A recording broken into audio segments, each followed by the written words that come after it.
In the hush between waking and sleep, there is a path that curls like silver mist across the edge of forgotten time. If you walk it gently, not with your feet, but with the stillness behind your eyes, you may hear something not quite of this world, not quite of the next either, a sound not spoken, yet present, a voice that belongs not to one being, but to many, layered, eternal, whispering through the hush of air. Tonight, I invite you into the realm of Karun-Dai, a land where wind is not mere weather, but soul, where air is sacred, breath is binding, and silence is the greatest vow of all. It is said that when a child is born in Karun-Dai, the very wind gathers to greet it, a soft circling breeze, as if the ancestors lean close, not to speak, but to listen, for there, the wind does not carry voices.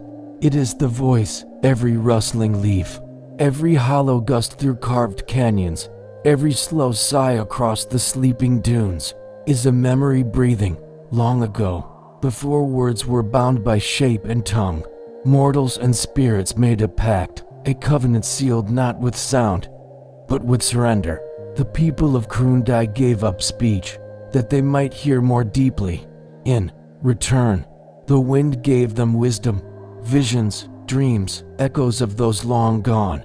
But wisdom, as it often does, comes with weight, and the weight was silence.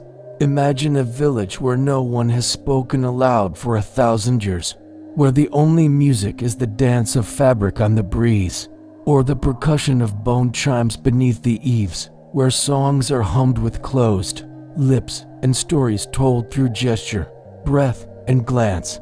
Now let yourself sink into that stillness, not empty, but rich, a stillness filled with motion. You are not alone in this hush. Around you swirl stories as soft as fog and old as moonlight. We will begin, as all myths do, at the edge of everything, before the winds knew names, before the pact was sealed, when the world was still holding its breath, and the voice of the storm had not yet found its form. Let us walk, slowly now, into the deep silence from which the blood-wined pact was born. Before there was wind, there was stillness, a stillness not born of peace, but of potential, like a breath drawn in, never yet released. The world, in its earliest dreaming, was a bowl of hollow sky resting upon an endless plain of dust. No sound moved, no shadow trembled. There was only Kiana, the great waiting, the hush before the word. In this realm, silence was not absence, but presence. It was the only presence. There were no names yet, only impressions, soft waves of meaning that passed unseen through sleeping earth. The sand did not shift, the stones did not crack, the stars blinked not in twinkling brilliance, but in slow, amber rhythm, as if waiting for permission to shine. Time itself did not march, it hovered, coiled like a serpent at rest. Moments stretched long and slow, like a reed bending without wind, and in this breathless expanse, something stirred. It began not with sound, but with pressure, a tension in the invisible threads of air, a quivering, like a thought before its birth. This was the first murmuring, not a noise, but a yearning, a ripple that passed through the unseen fabric of silence, and gave rise to the idea of movement. From the center of the plain, where the stillness was deepest, came a pulse. It was not seen, nor heard, but felt. The sand vibrated in place. The stars paused in their slow blink, and the sky seemed to lean closer. Then, from this pulse, breath emerged. It was not yet a wind, merely a presence in the air. The world inhaled, ever so softly. This breath became Solinar, the whispering breath, the first spirit of movement. Solinar was not a god, nor a being as we might know it, but a pattern, a presence of soft intention, winding its way across the plain. Wherever it drifted, dust lifted in faint spirals, not high, not wild, just enough to suggest that stillness could be stirred. the sands of Karun-Dai began to shift, ever so slightly. Patterns formed in the dunes, delicate curves like sleeping eyes. The rocks hummed faintly, not with voice, but with memory. Solinar passed without shape or sound, but its trail was marked by motion. The first whisper gales were born. These were not winds as we now know them. They did not howl or race. They moved in circles, like breath through hollow reeds. They listened as they moved, to what, even now, none can say. Perhaps to the memory of stars. Perhaps to the secret murmur in stone dot as Solinar coiled gently around the world. Other currents awakened. The breath split, one part rising to become Moran, the high drift, soft and full of clarity, carrying dreams across the skies, and the other descending into Fura, the deep turn, dense and heavy with knowing, swirling through the canyons and beneath the bones of the land. Together, these breath spirits began to shape the world. Where Moran lingered, sky opened like a lotus, revealing pathways of starlight. Where Thura flowed, caves sang with vibration, and the sleeping roots of mountains stirred with ancient memory. But still, no words, no life, no voice, only wind that listened, and with every circle they traced across the dust, they etched the shape of a world ready to wake. And then, gently, softly, like dew forming in moonlight, the first seeds of thought were planted. Not creatures, not people, just knowing that to listen was sacred, that to move without disturbing was holy, that the first covenant was not between gods and mortals, but between silence and breath. This was the cradle of Karun-Dai, a realm born not of fire or water, not of thunder or light, but of stillness and listening, a world shaped not by voice, but by presence. You may imagine it now, a wide, open land beneath a sky that never speaks, and yet, you feel watched, not by eyes, but by wind, as if the very air holds memory, waiting for you to remember it. In the far horizon, dust swirls into faint spirals, guided by no hand. Rock formations arch like listening ears, and through it all, the soft press of movement, not loud, but insistent, shaping the world with breath.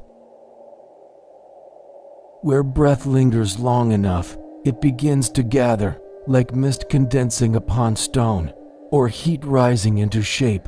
In Karun-Dai, the wind did not remain a formless whisper forever. It began to take on patterns, not of the flesh, but of meaning. The currents curved and wove until impressions formed in their wake, impressions that became spirits. They were not born as people. They were not shaped like animals, nor carved like idols. The first spirits were winds with intent. Where Solinar passed, it left echoes that remembered their own motion. These echoes began to act, to circle, to press gently against the world, in ways that felt deliberate. These were the Eliths, breath spirits, soft as silk, but ancient in knowing. Some Eliths moved quickly and rose toward the sun. These became the Hyken, spirits of light thought and passing dream. Others sank low, curling through roots and canyons. These became the Lauken, holders of memory and weight, speaking not in sound but through vibration, dream, and trace. They knew no language, yet understood all that moved. They had no eyes, but saw by memory. And still, they did not speak, not because they could not, but because they knew that true meaning was not in noise, but in presence. In time, their swirling trails grew stronger, and wherever many Eliths passed together, they formed pockets of feeling, sacred breezes that carried images, emotions, or sensations from long ago. These places became known as the echoing hollows, soft valleys, or starlit cliffs, where one could go to listen to the past, not with ears, but with the heart.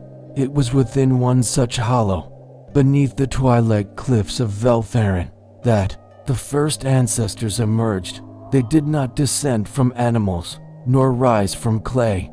In Karun-Dai, mortals came not from flesh but from invitation.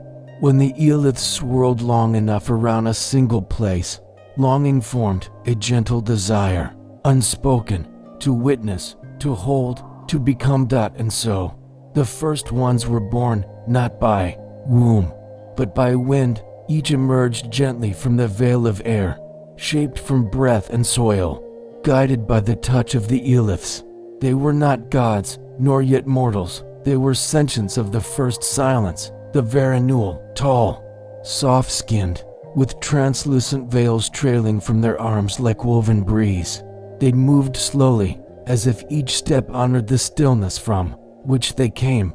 The Varanul did not build, they did not name, they did not possess, they wandered, quietly, guided by airflows and instinct, and though they did not speak, they communed. A Varanul would stand beside another, and the wind between them would spiral, and in that spiral, meaning passed, memory passed, feelings passed. This became the first language, not spoken words, but spiraled breath, a ritual of motion and awareness. The Varanul would breathe together in long, measured patterns, in hold, release, shaping shared meaning in silence. In this breath-born communion, they learned of the Eeliths, of the Hyken and Lauken, of Solinar, the first, Wind, and Moran and Thura, its twin driftings. The Varanul saw these spirits not as gods to be worshipped, but as kin, older, more formless kin. Yes, but kin all the same. And so, the Varanul lived in gentle harmony with the spirits.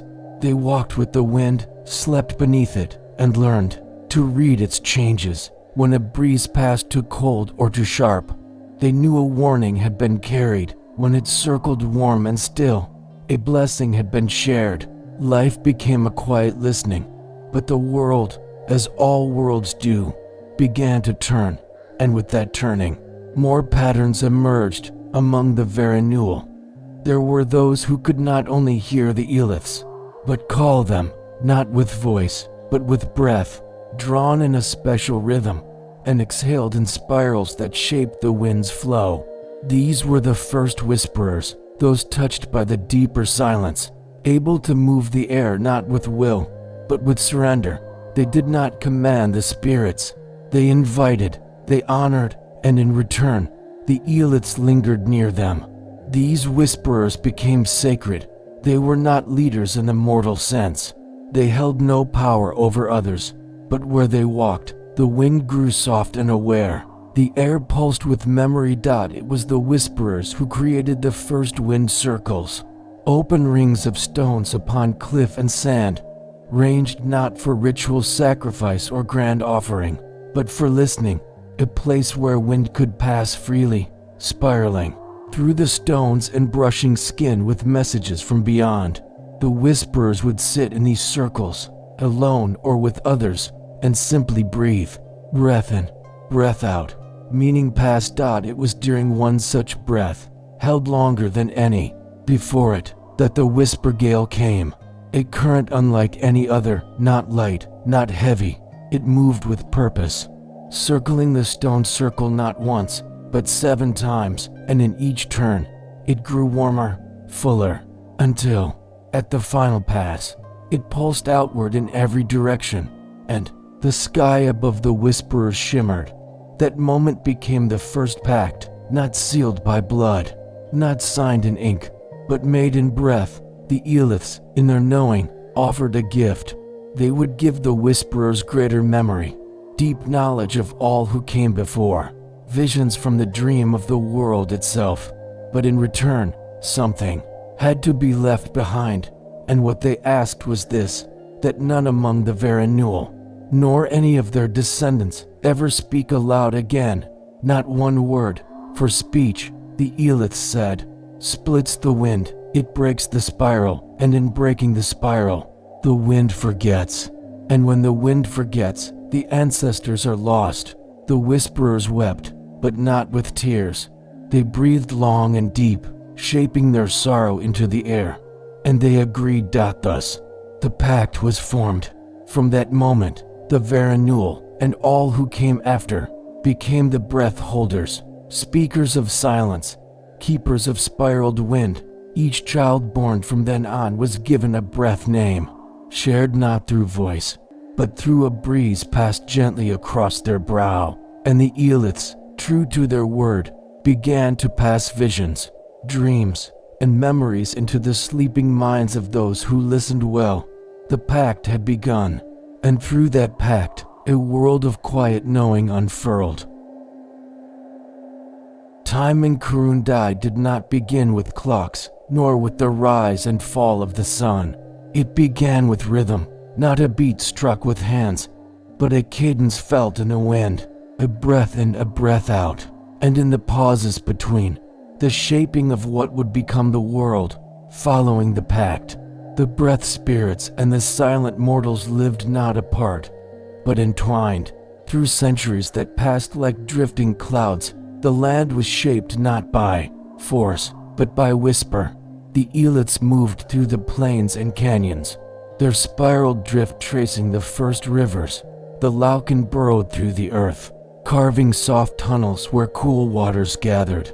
The Hyken rose toward the mountains, brushing the peaks into curves that caught wind and memory alike. Even the stars took new shape, drawn into slow-turning constellations that resembled coiling forms, spirals, loops, the curled tail of a sleeping fox, the ear of a great ancestor listening from afar. The sky itself became a record of movement, a celestial echo of breath.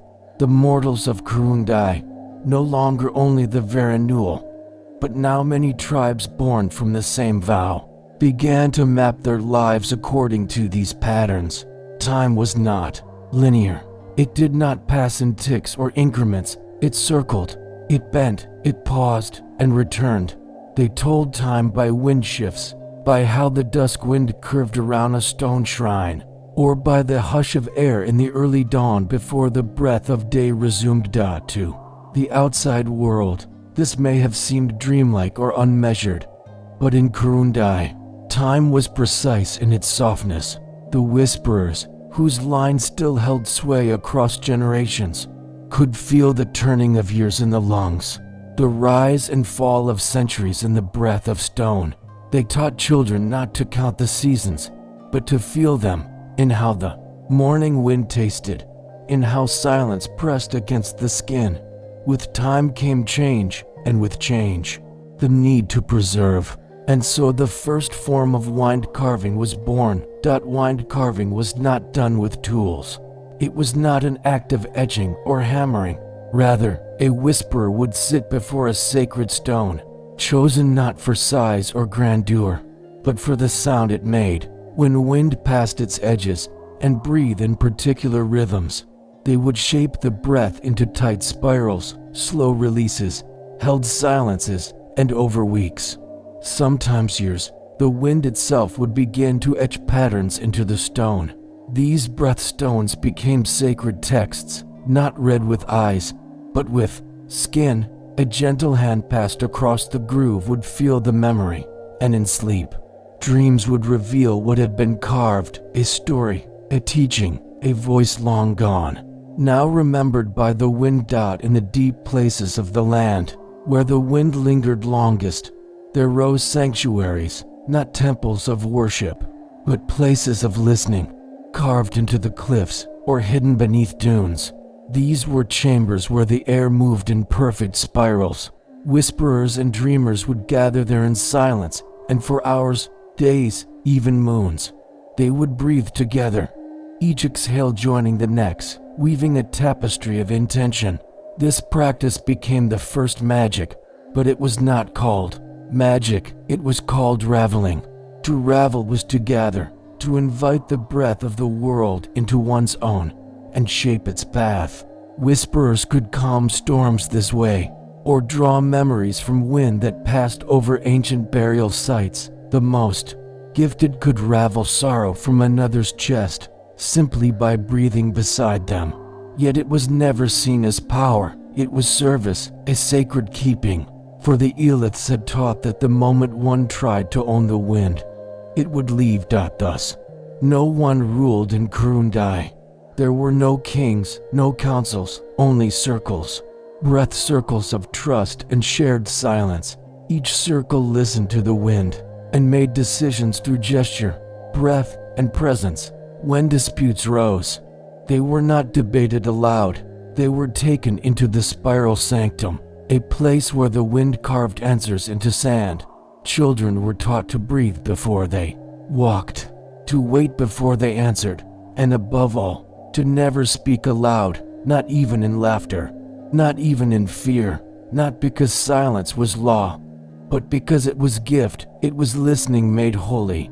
There were, of course, moments when emotion rose, when joy trembled in the chest or grief pressed like stone upon the heart. In these moments, the wind itself would gather, swirl around the person, and ravel their feeling into the air. And that feeling, once caught by the breath spirits, would become memory, seeded into future winds. Thus, nothing was lost. Joy became a spring breeze that tickled the river reeds. Grief became a midnight gust over the northern canyons. Soft as morning cloth, every feeling, every life, returned to the wind. And so, the world was formed, not by mountain forging or world-ending storms, but by listening, by the sacred raveling of breath into time. It is said that to walk through Karun-Dai even now, if one is very still, is to feel the past brush your skin, not as a story told, but as a presence remembered. You may not understand the meaning, but you will feel it, a wind that seems to know your name before you do, a hush that carries not silence, but 1,000 voices dreaming together. And if you dare, you may sit upon the cliffs, close your eyes and breathe, and in that breath, you may find something older than memory. You may find the first exhale, and know that it never ended. Long after the pact was woven, when breath had become the only sacred voice and the eeliths drifted through stone and sky like ancient songlines, there was born a child who did not belong to silence. Her name, though never spoken, was known in the spirals of wind as Vaelra. The wind carved it into the cliff faces in the rhythm of 7 gusts and a pause. 7 gusts and a pause. That was how her name was remembered. Vaelra came from the high cliffs of Haelanthi, where the wind was said to be the most ancient, not older in time, but older in feeling. Here, the wind carried not just memory, but longing. It curled around stones like hands seeking something long lost. Families in Haelanthi raised their children with special care, teaching them to listen even while they slept, and among them, Vaelra was the quietest, not because she was obedient, but because she was listening to something deeper than the others could hear. From the day she was born, the wind lingered around her. It did not pass over her skin as it did for others. It circled, spiraled, nested in her hair and behind her ears. Birds followed her. Leaves gathered near her footprints. When she stood in the center of the breath circle, the wind bent around her like a question. The elders said she had been marked by the first breath. The whisperers called her wind-woven. As Vaelra grew, her silence was not simple. She did not merely withhold speech. She listened in a way that made others feel as if they, too, were being remembered. When she sat beside you, you would breathe more slowly. When she closed her eyes, the wind would echo her breath as if in rhythm. She became a listener of listeners, one whose presence quieted even the restless dunes. But Vaelra carried something else, something none could name. At night, she would walk to the high cliff alone, where the wind moved fastest, and there, she would open her mouth and shape breath into tone.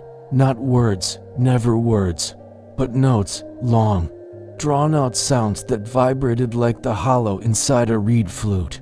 These tones were not forbidden, but they were close, for even breath sound could threaten the pact if it moved too near to meaning. Still, the eeliths did not withdraw. In fact, they gathered when she sang. They circled her in tight, slow spirals, brushing the edges of her voice, listening not with ears but with presence. Vaelra was not breaking the silence, she was bending it. offering tone as breath made sacred. Her people whispered through wine symbols and gesture about her gifts. The elders remained uncertain. The whisperers watched her, not with judgment, but with deep caution. The pact had never been tested in this way before. What no one knew, not even Vaelra, was that her song was remembering something older than the pact, a lullaby that had existed in the first silence, before form, before shape, the pattern of tone buried in the deepest wind currents. It was said the world had once hummed itself into being, and Vaelra was unknowingly humming that memory back into breath. She did not ask for power. She did not seek disruption. She only felt a need, deep and slow, to release something, not to be heard, but to unburden. And in this desire, she stood apart.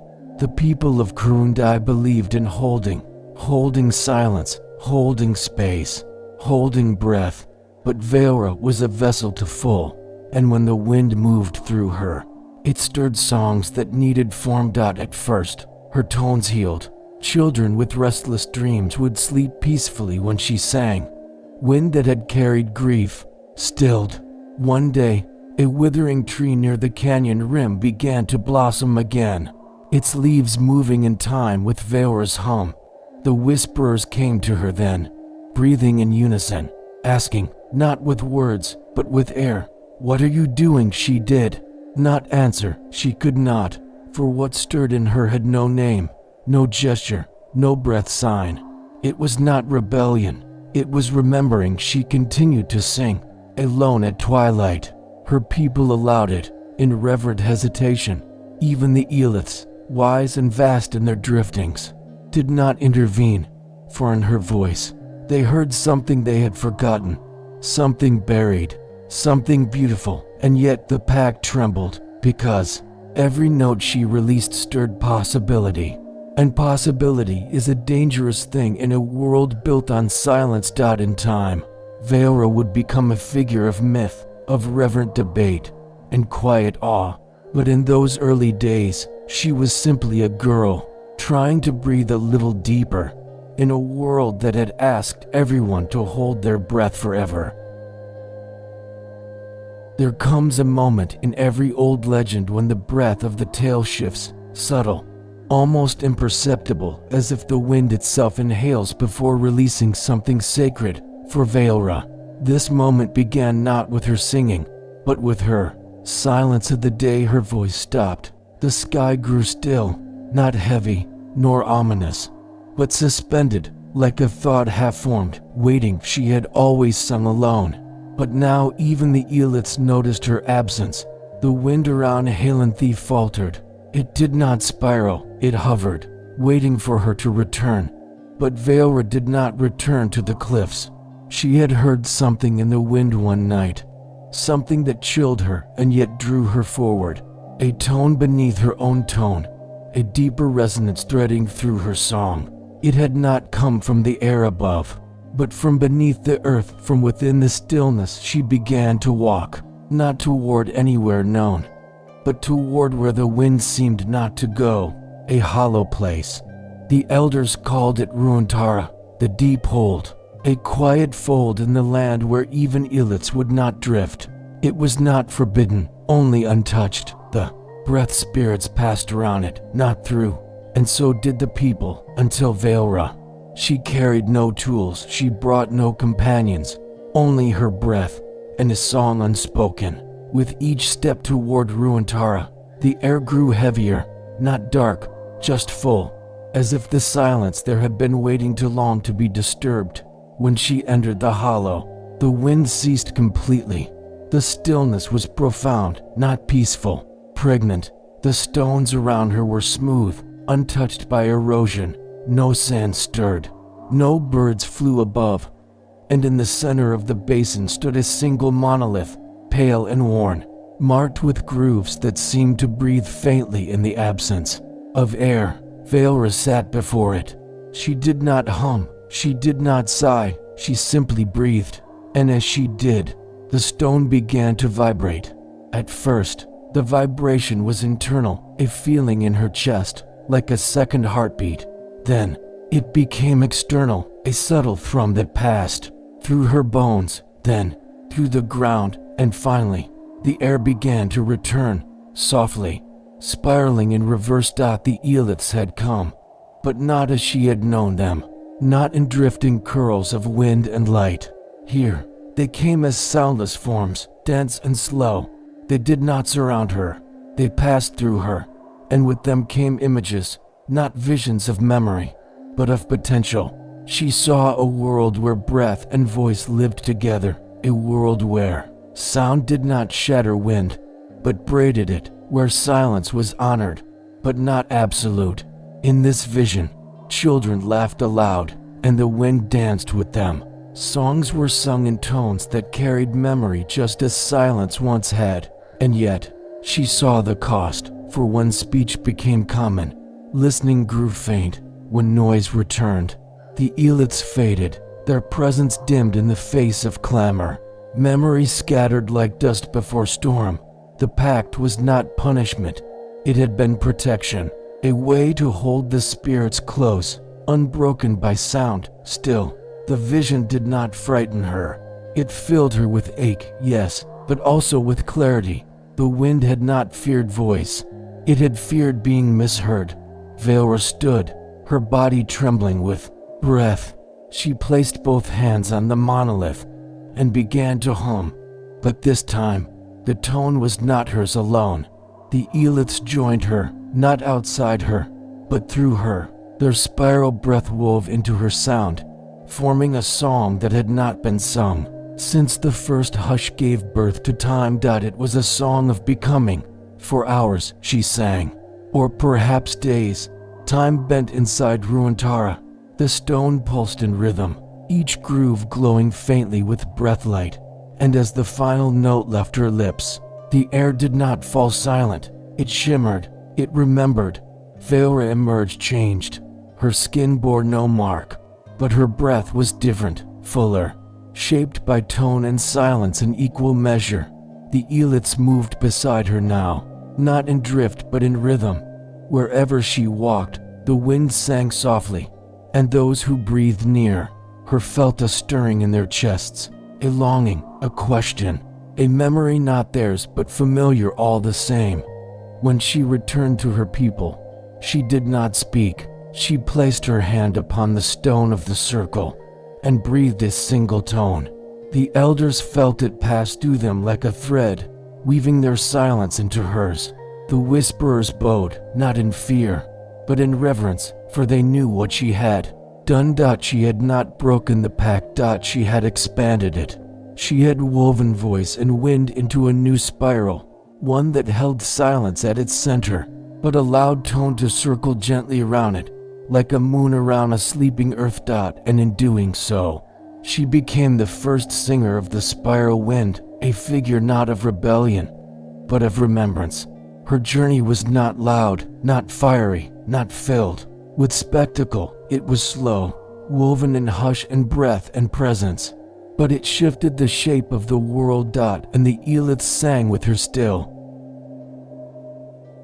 Vaelra's return to the high cliffs of Halanthi was met not with celebration, nor with resistance, but with a reverent hush, deeper than silence, a pause in the very bones of the land. Her breath had changed, and the wind, in response, flowed differently. Where once it circled with memory, now it wove with presence.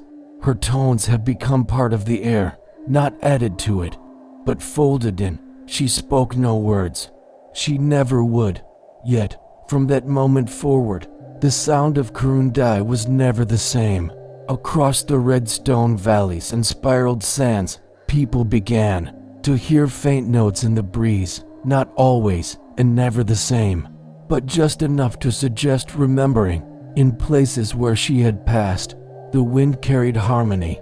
In hollows where she had once hummed, the breath spirits drifted with a subtle warmth. The Eeliths had changed too, no longer avoiding tonal air, but dancing gently within it. They had not lost their stillness, but they had welcomed shape into their spirals. The elders, long weary with guarding the boundary between breath and voice, gathered in the circle of stone and shaped a single unified exhale, a breath carved into the air with profound intent. It meant, we listen, and so, the old laws of silence were softened, not abandoned, but refined. The vow no longer forbade voice entirely. Instead, it asked that any sound may be made in reverence, no idle chatter, no careless noise, only intentional breath. And this became known as the second spiral, a new movement of life within the wind, not a revolution, but a gentle widening of the sacred path. Children were still taught to breathe in silence, but also to tone with care. Whisperers began to listen not only to wind, but to hums, to soft vocalizations shaped with breath and feeling. Some even learned to echo Vaelra's spiraled harmonics, which they called wind tone. It is said that Vaelra did not remain among her people long after this shift. As quietly as she had arrived, she began to drift once more, walking with the wind as companion, not master. Those who saw her in passing described her as serene. Her eyes carried the calm of deep sleep. Her breath, when drawn, made the trees lean slightly toward her. She did not settle. She wandered, but never far, for even after her footsteps faded, her tone remained in the stones. And so, she passed into myth, not in a single moment, not in death or vanishing, but like a tone released into open space. It lingers, then it blends, then it becomes part of the air itself. There are wind chants now in Karun-Dai, breath hymns shaped by wind tone. They are sung not aloud, but through exhale, through long, melodic breathing that weaves air into memory. In every village, there is a breath keeper who teaches the spiral to the young, the first spiral of silence, and the second of song. And at the center of each circle, there lies a single flat stone marked by a spiral carved in reverse. Vaelra's spiral, always open, never closed, a reminder that breath must move, and that silence, too, can sing. There are stories, of course, gentle ones, dreamlike, of travelers who hear her tone when they rest at the edge of sleep, of a whispering note that brushes the ear when grief lingers too long, of wind that gathers in spirals at twilight, humming softly through canyon reeds. They say it is Vaelra, not watching, not guiding, simply breathing with us still. Her legacy is not in the sound itself, but in the permission it offered. That silence and voice are not enemies, but kin. That breath is the sacred bridge, that even in a world built upon stillness, one note, carefully shaped, humbly offered, can echo forever without breaking the wind. And so, every breeze carries a trace of her, every hush holds her tone. And when the wind spirals through stone and bone and memory, it is not just the eelets we hear, it is her. In the wine-stilled hollows of northern Karun-Dai, near the ridgelines where stones hum beneath star-swept skies, there rests an object that no one claims to have made, yet all remember. It is never found where one looks for it. It simply appears, often in times of deep quiet, or after someone has wept beside the breath circle for too long. It is known only as the blood flute. Despite its name, the instrument bears no stain of violence. Its surface is pale, smoothed by wind and worn into softness, with veins of reddish hue that pulse faintly in moonlight, like breath-light trapped in bone. It is slender, weightless in the hand, and cool even in the heat of day. The color is not painted. It is rooted, grown, it seems, from something living and now still. The blood flute has no strings, no carved symbols, no name etched into it, and yet it carries a presence, not ominous, not divine, but aware. When held, it hums slightly, like a breath still forming. When played, if one dares, it produces no melody in the traditional sense, but rather feelings. A low resonance that brushes against the listener's chest like remembered sorrow or distant longing. No one is taught how to use it. Those who find it seem to know The elders say it is not truly a flute, but a vessel, a container for wind that has been touched by grief.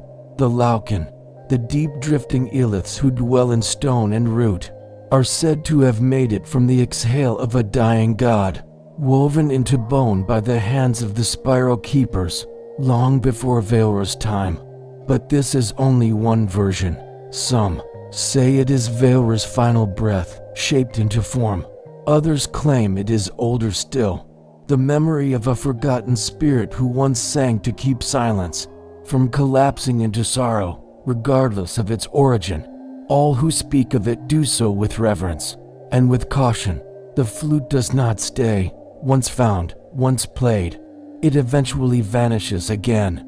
Like mist swallowed by early sun, it cannot be kept, it cannot be owned, it belongs to no one, but it returns to those who need it, always in silence, always alone. And in every tale, it arrives when words have failed, when someone has suffered a loss too vast for gesture, too quiet for speech. The blood flute becomes a companion for sorrow, allowing breath to become music again, without breaking the pact.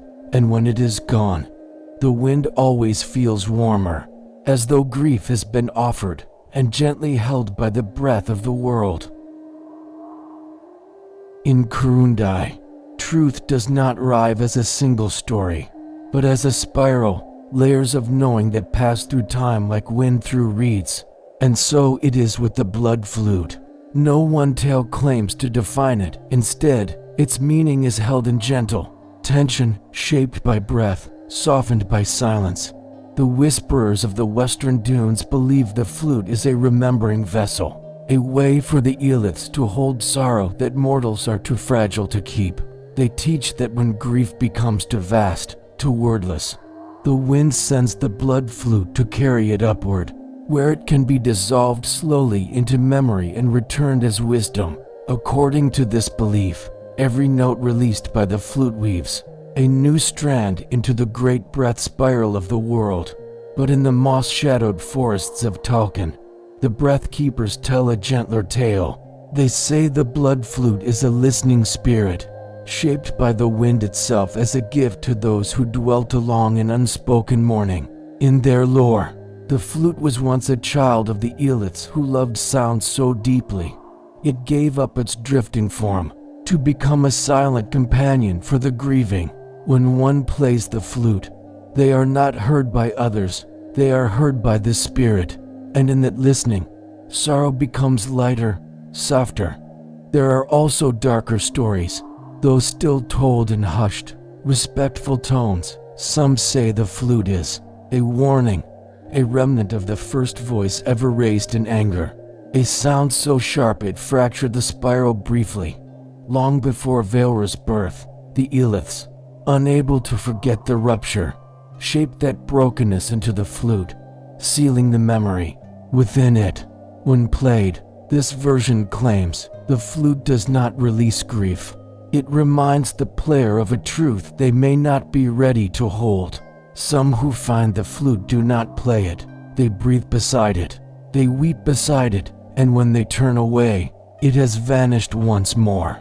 Then there is the legend whispered only by the oldest of the silent circles, that the blood flute is not a thing at all, not a relic, nor a spirit, nor an object of any kind. Instead, it is a moment, a rare convergence when breath, grief, and memory align so precisely that the spiral itself takes form.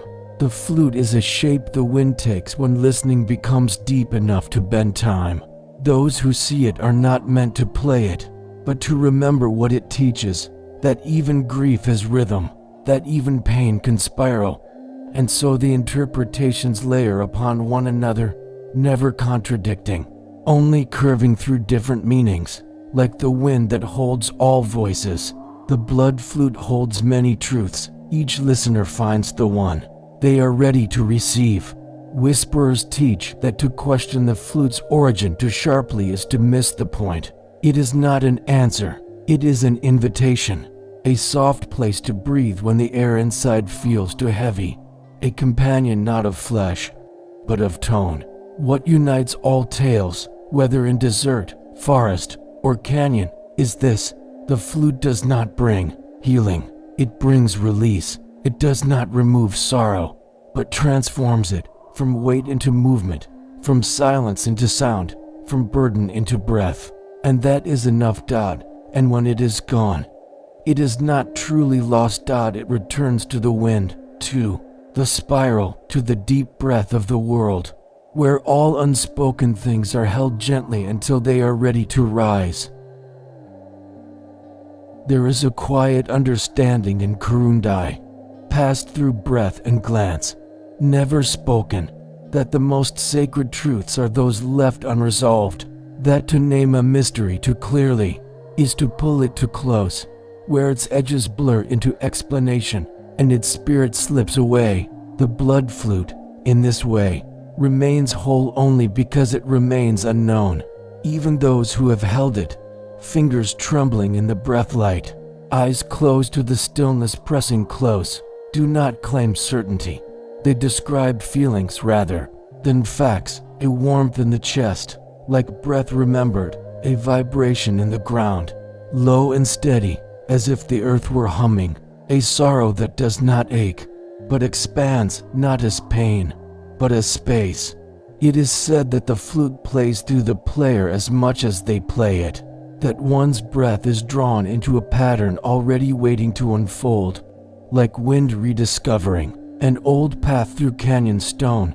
There is no mastery, there is no mistake, there is only offering. And when the final breath is released, and the flute returns to stillness, something within the player does to the eeliths, when asked in breath, symbol, or gesture, offer no clear answers about the flute. They respond only with spiraled wind and stillness, as if to say, "You have asked a beautiful question. Let it echo." Their silence is not refusal, it is reverence. Some mysteries are not puzzles to be solved, but mirrors to be stood before. The blood flute does not explain, it invites. It allows you to become still enough to hear something inside that has no name, and then in a tone softer than sleep, lets you breathe it free. And that may be its true gift, not wisdom, nor comfort, nor closure, but companionship, a way for the unseen parts of grief, the quiet ache that words cannot hold, to be met, acknowledged, and gently carried by something greater than self. The flute does not stay, and neither does sorrow. Both pass, leaving behind only spirals in the dust and silence that feels somehow fuller. So let it remain a mystery. Let it drift beyond reach, not to frustrate, but to remind that in some questions we find the shape of our gentlest truths, that the breath we hold and the breath we release are both sacred. And somewhere, just beyond the edge of hearing, the wind hums. In the breath-held world of Karun-Dai, the tale of the Pact is told in spirals, slow, circling stories passed through generations like wind over stone. Its core is known by every child, shaped into their lullabies, carved in the hush of evening, rituals, and breathed through the sacred stones that line the circles. The story begins, as always, in the time of listening, before form, before voice, when the eeliths first gathered in the hollows of stillness and the wind dreamed of memory. Mortals were born from that dreaming, shaped by breath and silence, and the Vaelra became the first to walk the land without disturbing it. Their vow was simple, never to speak aloud, never to split the wind. Then came the Pact, a sacred agreement between the breath spirits and the still-hearted people. In return for eternal wisdom, memory, and the companionship of the wind, the people gave up speech. They swore not to break the spiral with sound, and so, Karun-Dai became a land where silence was not emptiness, but devotion. Generations passed, in harmony, wind and mortal moved as one. Time was measured in the arc of breeze, stories told through spiraled breath and shared dreams. All was held in balance, until, at the edge of one remembered dusk, a girl was born with a voice unlike any before, Vaelra, the wind woven, she did not break the pact. The elders say she bent it, with tones shaped from breath and sorrow. She offered a new spiral, one that circled silence without shattering it. She sang not in words, but in sound. Her hums echoed the first dreaming, and through her, the Eliths remembered something they had nearly forgotten. Longing. In the traditional telling, Vaelra became the bridge, not the end of the old ways, but their gentle widening. Her breath tones softened the boundaries of the pact, weaving song and silence into one spiral, so that grief could move and memory could breathe in new ways. From her came the second spiral, a path of reverent tone, where sound was no longer forbidden, but deeply sacred, a path that honored both hush and hum. And so the story is told, a myth of balance, of soft change, a legend where the vow of silence deepens into a spiral wide enough to hold even voice. But there is another telling, softer still, passed not in circles or carved into breathstones, but carried in private wine dreams and hinted at in the quiet hum of old canyons. A tale known only to a few who have truly listened to the edges of the spiral, where breath catches and memory hesitates. This version does not begin with Vaelra's voice. It begins with the silence itself. Long before Vaelra's birth, before the pact was even sealed, there were whispers, not of rebellion, but of fear. The Eliths, though ancient and wise, were not immune to forgetting.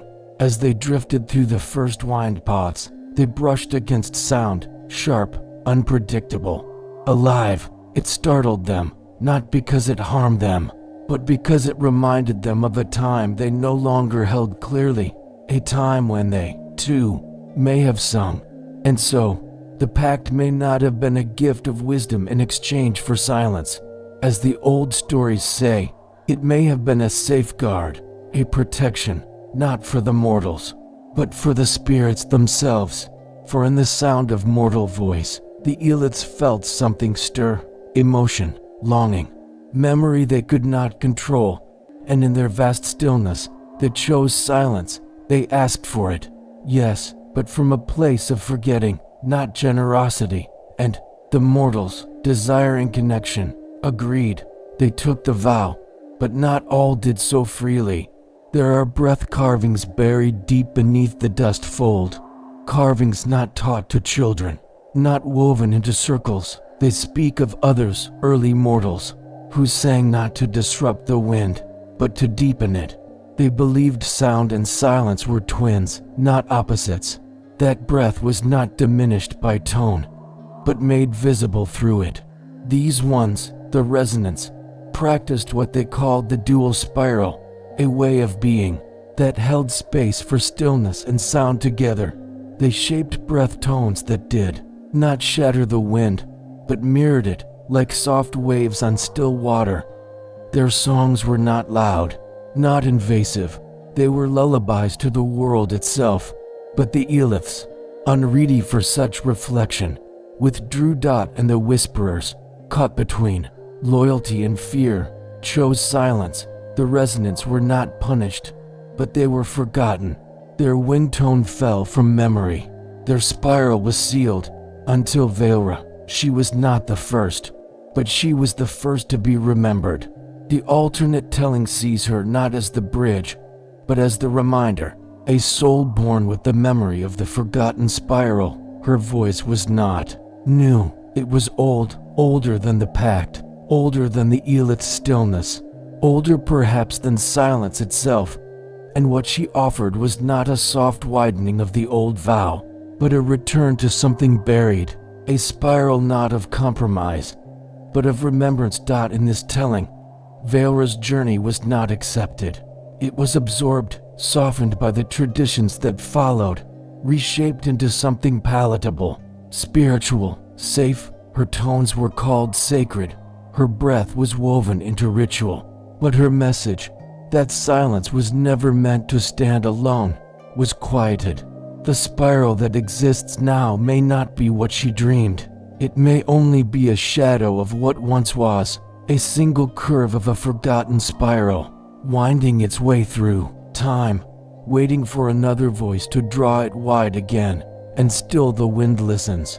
In the deep canyons, where no circle has been carved, in the hollows where stones hum in irregular tones, in the long sighs of breath between dreams, the forgotten spiral may be forming once more. Every story in Karun-Dai is a breath drawn across generations, shaped not by the weight of fact, but by the current of remembrance. The pact, the spiral, the silence, the song, each has circled the wind countless times, rattled not in ink or flame, but in breath light and hushed dot. And like all things carried by wind, stories change, not by deceit, not even by design, but by movement. They drift, they settle, they rise again with new shape.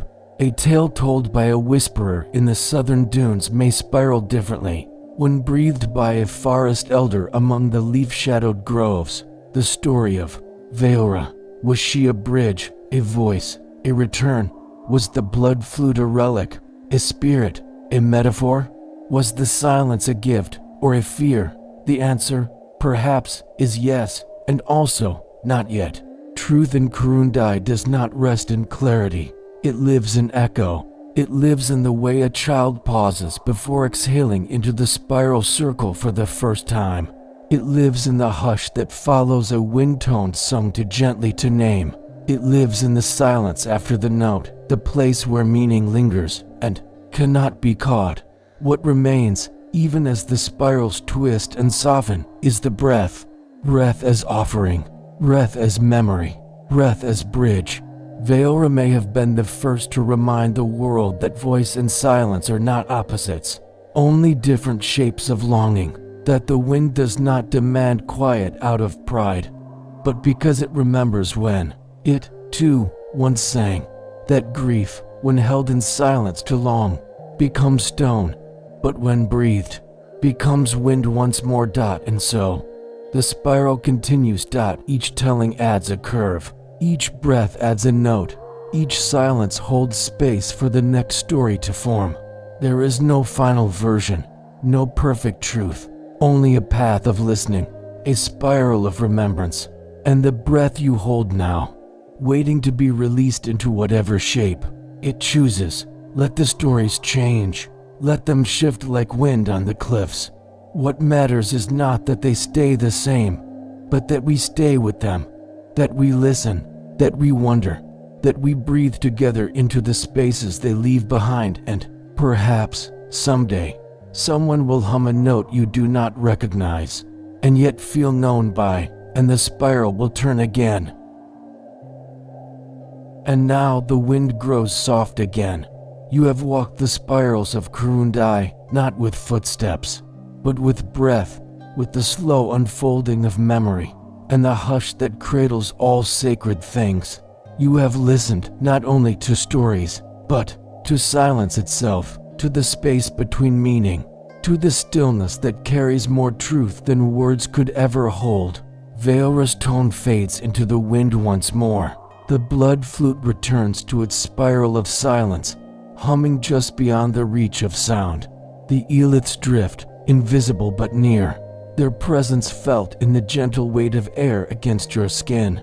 And the spiral continues. You do not need to remember every name, every place, every breath-shaped tale.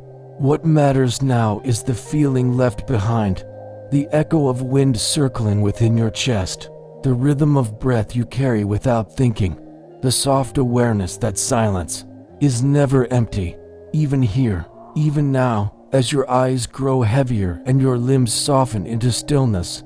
The wind is moving, in the world around you, and in the quiet places within. Each breath you draw is part of a much older spiral, one that began before time had shape, one that will continue long after dreams take you. You are not apart from it, you are woven within it. If grief lingers, let it drift on the next exhale. If memory stirs, let it settle like dust upon canyon stone. There is no need to hold anything tightly, Karun-Dai teaches that all things pass, all things return, all things spiral back to breath, and so now, let the wind carry you. Let the hush become your cradle. Let the voices of the past quiet into tones beyond sound. You are safe within the spiral. You are held by the breath of the world. Inhale, exhale, nothing more is needed. Sleep now. Let the last of the tale dissolve like mist over the red dunes, and let your spirit drift softly between waking and dream. The Eeliths are near. Vaelra sings in silence, and the spiral waits.